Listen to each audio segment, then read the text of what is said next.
Bonjour à toutes et à tous et bienvenue dans CE nouveau numéro des Gardiens du quotidien. Aujourd'hui, nous revenons sur plusieurs faits marquants qui se sont déroulés en France CES derniers jours.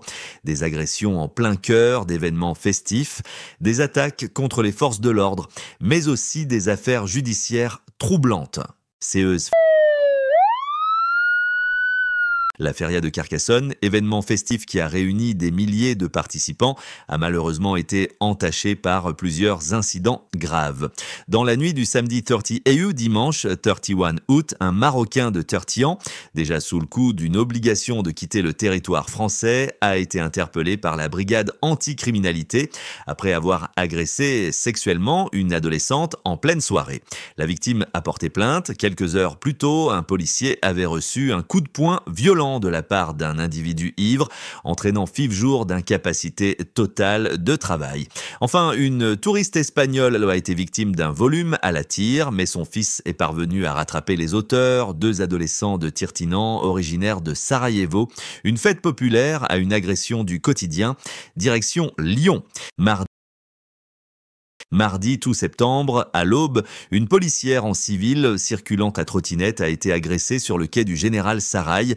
Un ressortissant géorgien ivre et en situation d'irrégulière l'a frappé violemment au thorax après avoir réclamé une cigarette. La fonctionnaire, déterminée à ne pas en rester là, a retrouvé son agresseur qui n'a pas hésité à brandir un couteau pour la menacer. Grâce à l'intervention rapide d'un équipage de police, l'individu a été interpellé. Cette agression a suscité l'indignation du syndicat Alliance Police Nationale qui rappelle la hausse inquiétante des violences contre les forces de l'ordre. Un autre dossier, cette fois en Seine-Saint-Denis, met en cause un ambulancier. En avril dernier, une ancienne religieuse de 88 ans a été victime d'une tentative de viol alors qu'elle se trouvait à l'arrière d'une ambulance en route vers l'hôpital de la Pitié-Salpêtrière.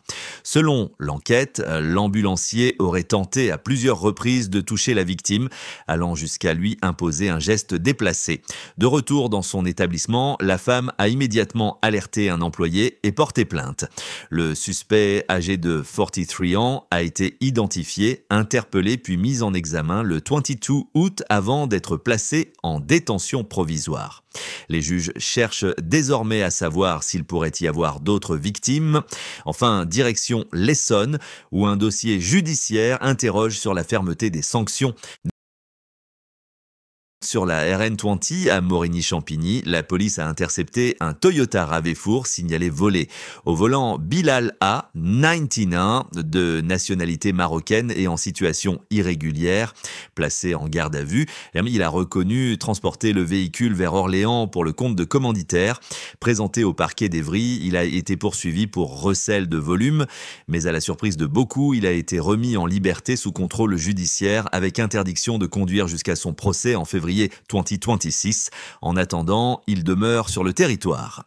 Ces faits divers, bien différents, mais tous marquants, rappellent les difficultés rencontrées par les forces de l'ordre et la justice face à des situations de violence, de récidive ou d'impunité apparente.